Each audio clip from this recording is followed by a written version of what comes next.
नमस्कार, सुप्रभात. TV9 मराठीमध्ये आपलं स्वागत. मी प्रज्ञा. बुलेटिनच्या सुरुवातीलाच मोठी बातमी आहे. जागा वाटपासंदर्भात आज महाविकास आघाडीची दिल्लीमध्ये बैठक होणार आहे. जागा वाटपावर आज दिल्लीत तोडगा निघण्याची शक्यता आहे. संजय राऊत, सुप्रिया सुळे आणि नाना पटोले या बैठकीला उपस्थित राहणार आहेत. मवियाच्या जागा वाटपावरती एकमत होऊन शिक्कामोर्तब होणार का, याबाबत मात्र कमालीची उत्सुकता आहे.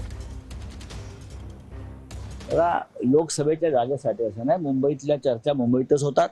पण काँग्रेसच्या बाबतीमध्ये आमची भूमिका अशी राहिली की काँग्रेसचं हायकमांड दिल्लीत आहे. काँग्रेसच्या इकडल्या नेत्यांना वारंवार एकेका जागासाठी उठून दिल्लीत जायला लागू नये, ही आम्ही त्यांची सोय पाहतोय. प्रत्येक जागेसाठी काही वाद झाला तर दिल्लीत जावं त्यांना लागतं. जसं भारतीय जनता पक्ष आहे, शिंदे गट आहे, अजित पवार गट आहे, त्यांचा हायकमांड दिल्लीत आहे.